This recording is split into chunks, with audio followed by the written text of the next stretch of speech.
지난주에 우리는 웨스트민스터 소요리 문답 4에서 6번까지의 문답을 함께 나누었습니다. 내용은 하나님에 대한 것으로 하나님은 어떤 분이신지에 대해 살펴보았고 하나님 외에 다른 신들은 더 있는지를 확인했으며 하나님의 신격에 대해서 함께 공부해 보았습니다. 이제 이어지는 문답은 이러한 하나님께서 무엇을 하셨는가 라고 하는 것에 초점을 맞춰서 진행이 됩니다. 하나님께서 무엇을 하셨는가라고 하는 것입니다. 이를 하나님의 작정이라고 하고 또 작정의 실행이라고 이야기를 하는데 7문과 8문은 이 하나님의 작정을 설명하고 9문부터 12문까지 4개의 문항은 작정의 실행을 이야기합니다. 오늘 7문을 시작하기에 앞서서 먼저 드리는 말씀이 있습니다.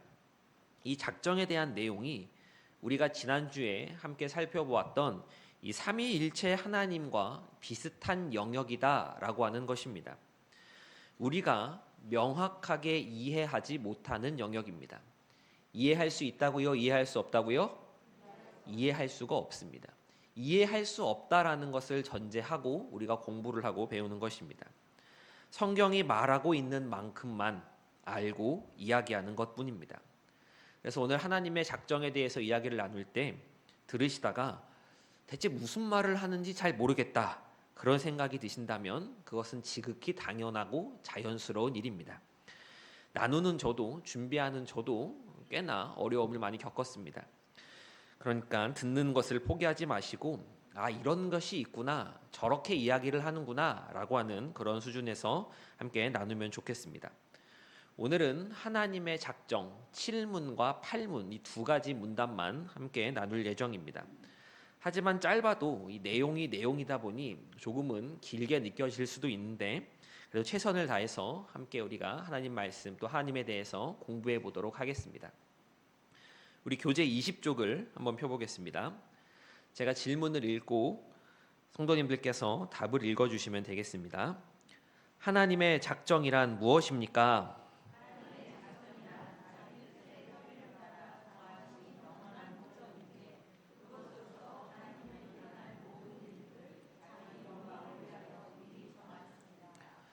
역시 대답이 좀 어렵지요. 우리 가지고 계신 펜으로 단어에 한번 네모를 한번 그려보도록 하겠습니다.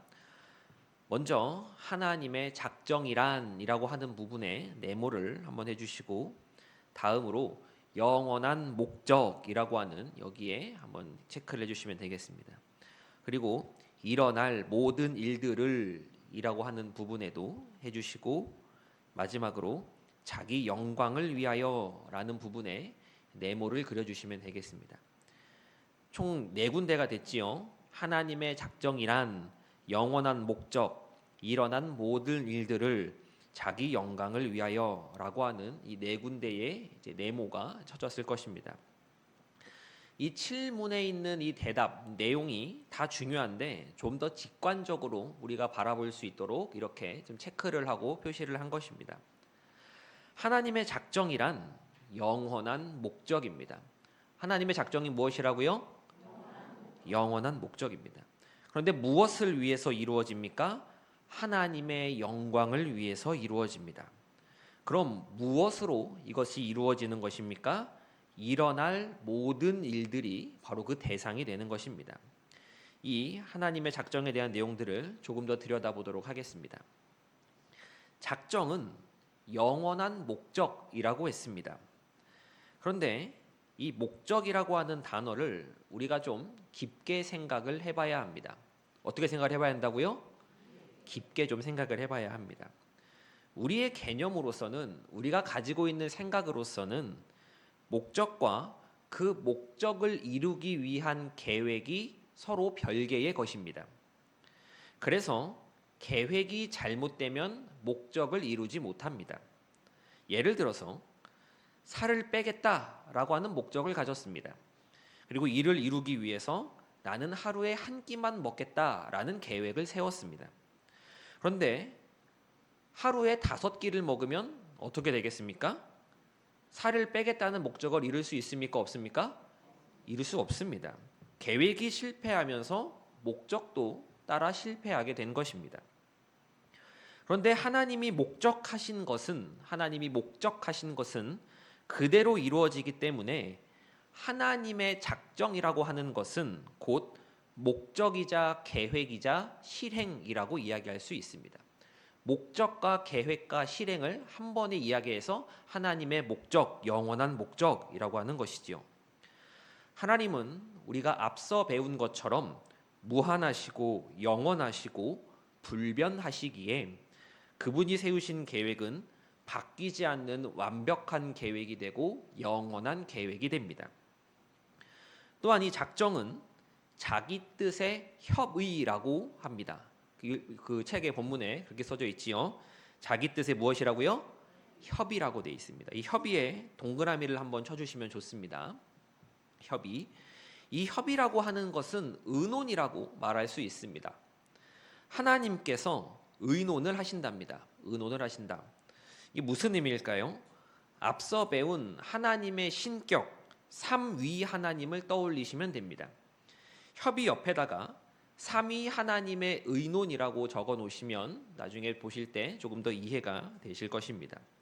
삼위 하나님께서는 그 위격으로 계시는 그 하나님께서 서로 의논하신다, 협의하신다라고 하는 것이죠. 하나님께서 성경을 통해 알려주신 이 작정의 목적과 범위와 대상은 명확합니다. 그 목적은 오직 하나님 자신의 영광에 있으며, 하나님 자신의 무엇에 있다고요? 영광에 있으며, 범위와 대상은 모든 것들입니다. 하나님께서 마음 먹고 행하시지 않는 일은 그 어떤 것도 발생하거나 이루어지지 않는다라고 하는 것을 이야기하는 것입니다. 다시 말하면 하나님의 작정을 벗어나는 일들이 세상에 존재하거나 일어날 수 없습니다. 우리가 보기에 좋아 보이는 것들이든 좋지 않아 보이는 것들이든 모든 것은 하나님의 작정 가운데 있습니다. 하나님의 무엇 가운데 있다고요? 작정 가운데 있습니다. 마태복음 10장 29절에서 예수님은 이렇게 말씀하셨습니다. 우리 한 목소리로 한번 읽어보도록 하겠습니다. 시작. 참새 2마리가 한 아사리온에 팔리지 않느냐? 너희 아버지께서 허락하지 아니하시면 그 하나도 땅에 떨어지지 아니하리라. 무엇하지 아니하시면요? 허락하지 아니하시면 그 하나도 땅에 떨어지지 않는다라고 하는 이것이 하나님의 작정을 이야기하는 것이라고 할 수 있겠습니다. 한마디로 하나님을 벗어나서 생기는 일은 없으며 모든 것이 하나님의 영광을 위해서, 무엇을 위해서? 하나님의 영광을 위해서 진행된다라고 하는 것입니다. 그런데 이제 여기서 여러 질문들이 나오게 됩니다. 여기까지는 우리가 그냥 그런가 보다 하고 이해할 수 있습니다. 하나님께서 계획하시고 목적하시지 않고서는 아무 일도 일어나지 않는구나 라는 것까지는 받아들일 수 있는데, 여기서 여러 질문들이 나오는 것이지요. 이런 질문들입니다. 세상이 이 모양 이 꼴인데 하나님은 대체 뭐 하고 계십니까? 왜 하나님은 사탄이 타락하도록, 천사가 타락하도록 그렇게 두셨습니까?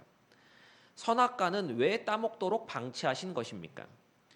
지금 내가 이 책을 덮을지 말지, 자리에 일어나서 집에 갈지 여기 앉아 있을지 결정하는 것도 다 하나님께서 계획하고 계신 것입니까? 하나님이 모든 것을 정하셨다라고 한다면 내가 죄를 짓는 것도 하나님의 뜻입니까? 가룟 유다가 예수님을 판 것도 하나님의 계획 중의 일부라면 가룟 유다는 자기 역할을 잘 해낸 것이지 않습니까?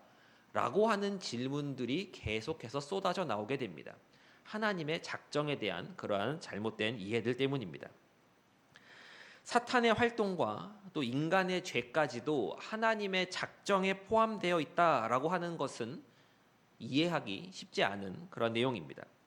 마치 하나님께 죄의 책임이 있는 것 같아 보이기도 하고, 죄를 허용하지 않으셨으면 아무런 문제가 생기지 않았을 텐데 왜 죄를 허용하셨나, 왜 선악과를 그대로 두셨나 라고 하는 그러한 의구심이 들기도 하는 것입니다. 우리가 이해하기 힘든 영역이지만 조금이라도 이해하기 위해서는 먼저 개념의 정립이 필요합니다. 뜻과 계획이라는 단어의 개념 정립입니다. 어떤 일을 이루기 위해서 우리는 계획을 세웁니다. 무엇을 세운다고요? 계획을 세웁니다. 이때 그 계획 안에는 우리가 원하는 것만 포함이 될까요? 아니면 원치 않는 것도 포함이 될까요? 원치 않는 것도 당연히 포함이 됩니다. 즉, 내가 원하는 것, 나의 뜻과 나의 계획은 서로 개념이 다른 것입니다. 제가 예를 하나 들어보겠습니다. 어떤 장소에 집을 지으려고 합니다. 집을 짓는 것이 나의 뜻입니다. 그런데 그곳에 이미 건물이 들어서 있습니다. 그럼 무엇부터 해야 합니까? 집을 부수는 일부터 먼저 해야 합니다. 집을 철거해야 그곳에 제가 집을 지을 수 있는 것이지요. 여기서 집을 부순다라고 하는 것은 내가 원하는 뜻과는 상관없는 것이지만 집을 지으려는 계획 중에는 들어가야 하는 일입니다. 또 다른 예를 한번 들어보겠습니다. 성경의 한 장면을 좀 생각해 보면 밭에 가라지가 있고 알곡이 있습니다. 밭에 가라지를 뽑지 않고 두는 것은 주인의 뜻이 아닙니다. 주인이 원하는 것은 알곡이기에 그렇습니다. 그러나 가라지를 뽑다 알곡까지 뽑을까 하여 추수 때까지 이 가라지를 그냥 두는 것은 주인의 계획입니다. 죄나 타락의 경우도 같은 맥락에서 이해해 볼 수 있습니다. 죄나 타락은 하나님께서 원하시는 것, 하나님의 뜻이 아닙니다. 그러나 그것은 단순히 어쩔 수 없어서 허용하는 것이 아니라 하나님의 선하신 계획 속에서 의도된 것이라고 할 수 있습니다. 하나님께서는 죄를 만드신 분도 아니시고 가룟 유다가 예수님을 배반하도록 만드신 분도 아니십니다. 그러나 모든 일은 하나님의 작정 가운데 하나님의 영광을 위하여 진행되어져 갑니다. 하나님의 허락하심이 없고서는 아무 일도 일어날 수가 없는 것입니다. 이해가 되십니까? 좀 어려우시죠? 안 어려우신가요? 저는 굉장히 어려웠습니다. 좀처럼 이해되지 않는 그러한 부분이죠. 역사적으로도 이 하나님의 작정이라고 하는 것에 있어서 교회가 많이 어려워했고 이 하나님의 작정을 이해하는 것에 있어서 많은 이단들이 나왔습니다. 이 하나님의 작정, 하나님께서 미리 정하셨다라고 하는 이것을 잘못 이해하면 우리는 꼭두각시와 같은 존재가 되거나 이원론적인 하나님이 되거나 그렇게 여겨질 수 있습니다. 여기서 이원론적 하나님이라고 하는 이 말의 뜻은 이원론, 선과 악, 하나님과 사탄 이렇게 같은 급의 존재가 둘이 있어서 서로 계속 싸워왔다라는 식으로 이해하는 것을 이원론적 하나님 이해라고 이야기를 합니다. 하나님 혼자, 우리가 하나님 한 분이시라고 배웠는데 하나님과 동일한 체급의 악이 있어서 계속 싸워왔다라고 그렇게 이해를 하게 된다는 것이죠. 그러나 이둘 모두 바른 이해가 아닙니다. 하나님의 작정을 이해하는 가장 좋은 방법은 모른다는 것을 인정하는 것입니다. 뭐 하는 것을 인정하는 것이라고요? 모른다라고 하는 것입니다. 그리고 이를 논리적으로 설명하는 것보다 11문 이후에 나오는 섭리와 13문 이후에 나오는 이 인간의 타락을 공부하면서 이 작정이 어떻게 실행되었는지를 확인하는 것이 조금 더 이 작정을 이해하는 데 도움이 된다라고 말씀드릴 수 있겠습니다.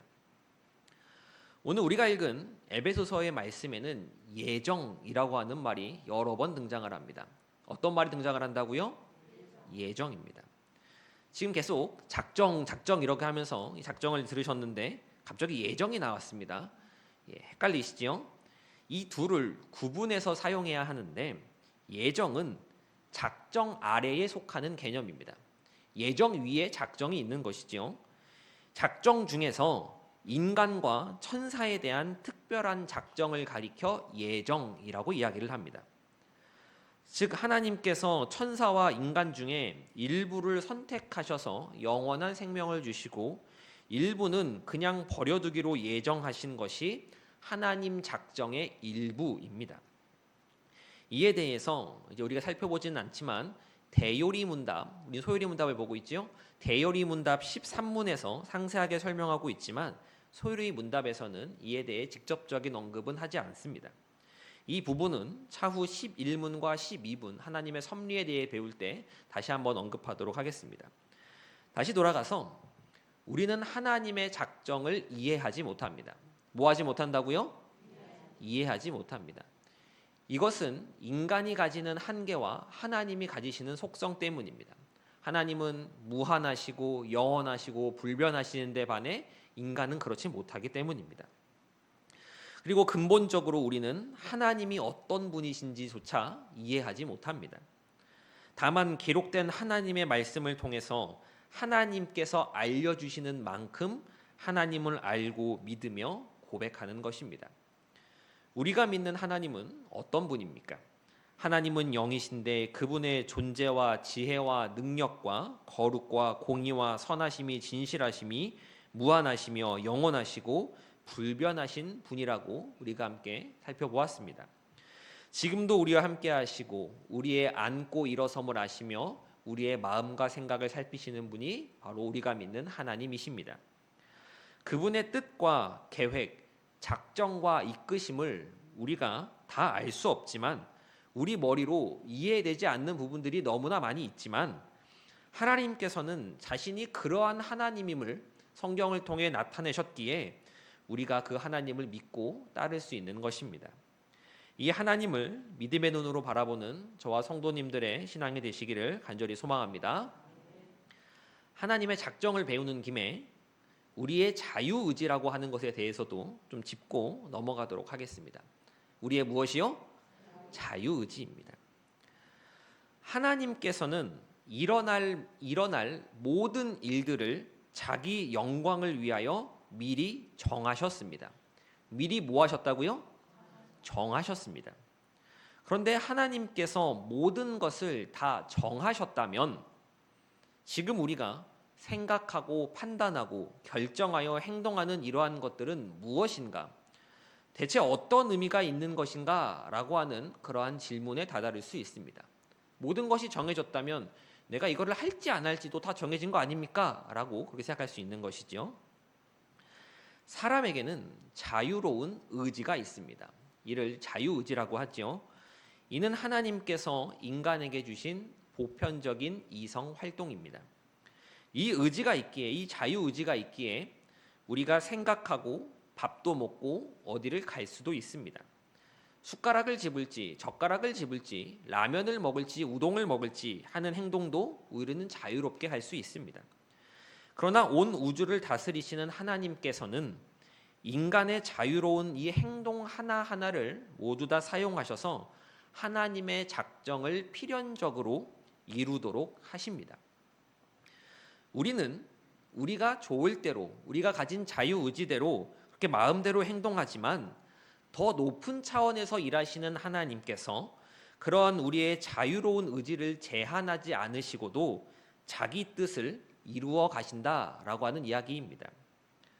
우리는 자유하지만, 우리는 마음대로 이것저것을 할 수 있지만 그 안에서 필연적으로 하나님의 뜻이 이루어지는 것입니다. 이 하나님의 작정과 인간의 자유의지를 생각할 때 이해에 약간의 도움을 되는 그런 예를 하나 들어보도록 하겠습니다. 강물과 그 안에 살고 있는 물고기를 한번 떠올려 보겠습니다. 강이 있고 그 안에 있는 물고기입니다. 물 안에 있는 물고기는 자유롭게 움직입니다. 쉬기도 하고 배를 채우기도 하고 때로는 물을 거슬러 올라가 보기도 하고 자유롭게 헤엄칩니다. 그러나 강물은 정한 방향대로 늘 똑같이 흘러갑니다. 강물은 물고기를 강제하거나 물고기에게 강요하지 않습니다. 그러나 모든 것은 강물의 흐름대로 그렇게 나아가게 됩니다. 이처럼 우리의 자유의지라고 하는 것은 하나님의 이끄심 속에 하나님의 계획과 작정 가운데 들어있다라고 하는 것입니다. 그런데 이 자유의지에 대해서 우리가 생각할 때에 조심해야 하는 것은 어차피 강물의 흐름대로 나아가는 것이라면 나는 막 살아도 되겠구나. 내가 아무렇게나 살아도 하나님께서는 필연적으로 하나님의 뜻을 이루어 가실 테니 나는 내 마음대로 살아도 되겠구나, 이렇게 받아들이면 될까요? 안 될까요? 안 된다라고 하는 것입니다. 이렇게 생각할 수 있다라는 것은 모두 우리가 가지고 있는 죄성에서 기인합니다. 우리의 죄성, 우리가 가지고 있는 이 죄된 본성은 어디서든 죄를 생산해내고 하나님과는 반대 방향으로 우리를 이끌어가기 때문입니다. 위대하신 하나님, 길을 내시며 이끄시는 능력의 하나님을 생각하며 순종하기보다는 하나님을 저 머나먼 하늘 위에 모셔놓고 나는 이 땅에서 내 맘대로 살고 싶은 것입니다. 그렇기에 구원받은 성도라고 할지라도 이 자유의지를 사용할 때 하나님의 은혜 없이는, 하나님의 무엇 없이는? 은혜 없이는 하나님의 뜻에 합당한 판단과 생활을 할 수 없습니다. 이러한 이유로 성경은 우리에게 날마다 하나님의 은혜를 간구해야 한다, 회개해야 한다, 하나님을 의지해야 한다라고 가르치는 것입니다. 하나님께서 우리에게 주신 자유의지를 하나님의 뜻에 따라 사용할 수 있는 저와 성도님 되시기를 소망합니다. 우리 한 가지만 더 살펴보고 칠문을 마무리하도록 하겠습니다. 그럼 하나님은 왜 이러한 방식으로 일을 하시는가라고 하는 점입니다. 하나님의 작정이 있고 그 작정 가운데 인간의 자유의지가 있는데 왜 하나님은 굳이 이러한 방법을 통해서 하나님의 사역, 하나님의 일들을 이뤄가시는가라고 하는 그런 질문입니다. 이 질문에 대한 대답은 하나님께서 우리를 사랑하시기 때문입니다. 뭐 하시기 때문이라고요? 사랑입니다. 하나님의 작정이라고 하는 것, 인간을 향한 예정이라고 하는 것, 그 안에 담겨져 있는 사람의 자유의지라고 하는 것들은 모두 하나님의 사랑이라고 하는 것으로, 이 사랑이라고 하는 렌즈로 바라봐야 하고 해석되어야 합니다. 하나님께서는 인간을 지으실 때에 로봇과 같이 지으시지 않으셨습니다. 자신의 형상을 따라 지으셨으며 어엿한 인격체로 여기시고 그렇게 대우해 주셨습니다. 성경을 보면 다윗이 밧세바와 간음하는 그러한 장면이 나옵니다. 하나님께서 다윗을 사랑하신다면 다윗이 죄를 범할 때 왜 막지 않으셨을까요? 그 순간 권능을 좀 발휘하셔서 좀 다윗의 마음 가운데, 다윗의 귓가에 좀 말씀해 주셔서 다윗이 범죄하지 않도록 하셨다면 다윗도 죄짓지 않고 문제없이 끝났지 않았겠습니까? 하지만 하나님께서는 그러한 방법을 사용하시지 않으십니다. 하나님께서는 자신이 택한 자들, 하나님의 작정, 이 예정 가운데 있는 자들을 가리켜서 신부라고 말씀하시고 자녀라고 말씀하시고 백성이라고 말씀을 하십니다. 하나님과 우리의 관계는 삭막하거나 기계적이지 않습니다. 그분이 우리를 사랑하시는 방식은 다양한 방식인 것입니다. 사건이 일어나는 그 순간 개입하셔서 막으시기도 하지만 때로는 두고 보시기도 하십니다. 그러나 절대로 죄를 눈감아 주지는 않으십니다. 반드시 죄를 물으시고 책망하시며 벌을 주기도 하십니다. 하지만 반대로 선한 마음을 조금이라도 품는다면 그리스도 안에서 그것을 보시고 우리를 향해 기뻐해 주십니다. 하나님께서는 신부된 성도와 그렇게 사랑을 나누기를 원하시고 사랑하는 자녀와 그렇게 교제 나누기를 원하시며 하나님의 백성들이 그렇게 거룩하게 자라기를 원하시는 것입니다. 이 점을 우리는 바로 알고 있어야 하는 것입니다. 이상 7문을 정리하면 이 작정이라고 하는 것은 하나님의 영원한 목적이자 계획인데 삼위 하나님의 의논에 따라 모든 되어가는 일들을 미리 정하신 것이고 이는 하나님의 영광을 위해 그렇게 이끌어 가시는 것이라고 할 수 있겠습니다. 이제 7문을 벗어나서 8문을 보도록 하겠습니다. 22쪽입니다. 제가 질문을 읽어보겠습니다. 하나님께서 자기의 작정들을 어떻게 이루십니까?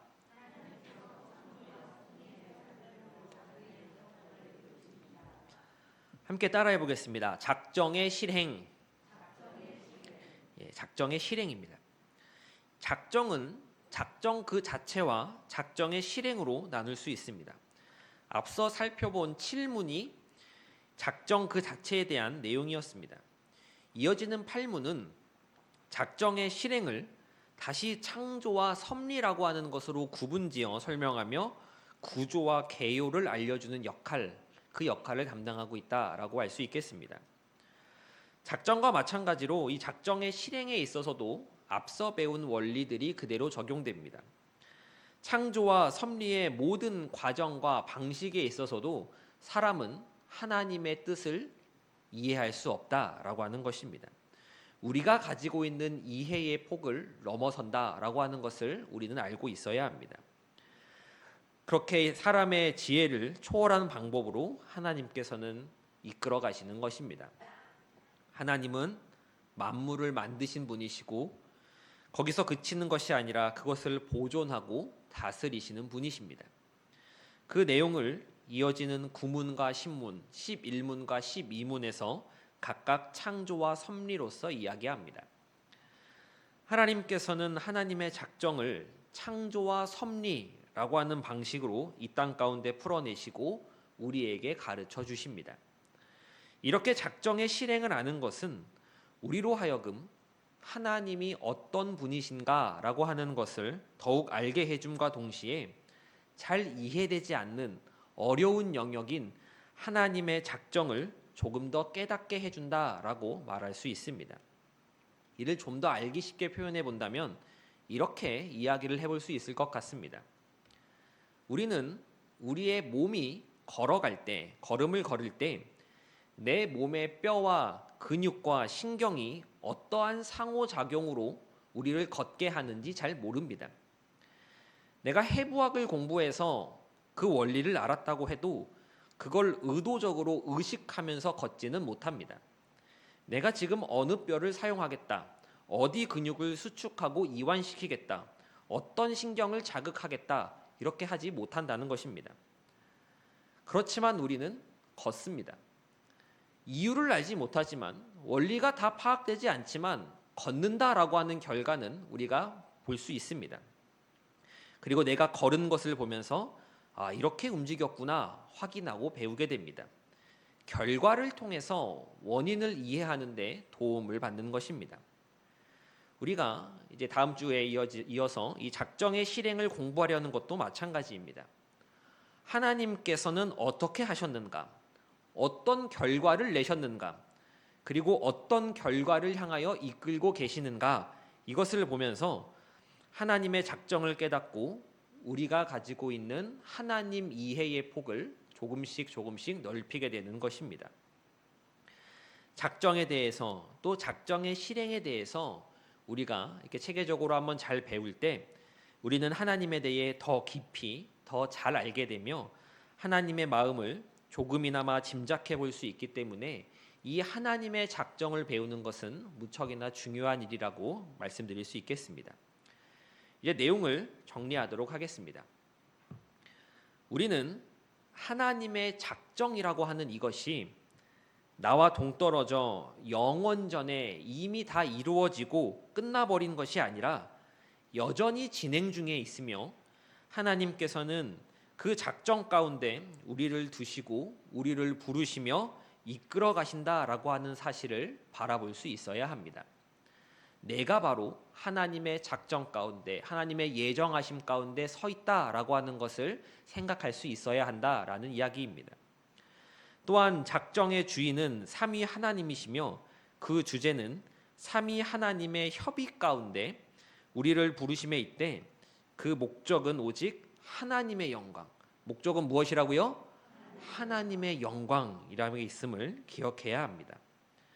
하나님의 작정에 대해 우리가 그렇게 알고 대할 때 우리는 하나님의 작정을 생각하며 상상의 날개를 펴고 즐거움의 도구로서 삼는 잘못에서 벗어날 수 있습니다. 내 자신과 내 이웃의 구원 여부에 관심을 두거나 하나님이 죄의 창시자이냐 아니냐를 놓고 토론하는 것은 하나님께서 이루시는 작정의 핵심이 아니다라고 하는 이야기입니다. 우리가 그런 이야기를 하지 않습니까? 이순신은 구원받았습니까? 세종대왕님은 구원받았습니까? 라고는 이러한 여러 가지 이야기들은 우리가 정말 하나님의 뜻을 이해하기 위해, 하나님이 어떤 분이신지를 알기 위해 궁금해하기보다는 그냥 단순한 지적인 즐거움으로 치부할 때가 있지 않습니까? 작정의 주인은 삼위 하나님이시고 하나님의 영광을 위하여 그 작정이 이루어진다라는 것을 우리가 바로할 때 이러한 잘못된 이야기들, 거짓된 사변에서 벗어날 수 있는 것입니다. 우리는 하나님의 작정을 통해 하나님이 우리를 부르신 그 언약 안에 참여하며 하나님의 뜻을 배우고, 무엇을 배우고? 뜻을 배우고 하나님의 성품을 배웁니다. 이 작정 안에는 이제 앞에 뒤어서 살펴볼 창조와 섭리가 있지만 그 창조와 섭리 안에는 인간에 대한 특별한 작정인 예정, 죄, 타락과 중보자 그리스도 중보의 유익으로 인하여 택하신 백성에게 주시는 수많은 유익들, 신비로운 연합으로서의 교회, 그리고 모든 성도들의 삶과 죽음이 다 포함되어 있습니다. 그리고 이러한 모든 작정 가운데 오직 하나님께서만, 삼위 하나님만이 홀로 영광을 받으실 것입니다. 제가 앞서 언급한 내용들은 우리가 소유리 문답을 해 나감에 있어서 앞으로 만나게 될 주제들이기도 합니다. 소유리 문답의 내용들을 통해 하나님을 더욱 알아가고 하나님을 배워가는 저와 서울제일교회 성도님들 되시기를 간절히 소망합니다. 다음 주부터는 구문에서 함께 나누며 이 작정의 실행, 창조와 섭리를 살펴보도록 하겠습니다.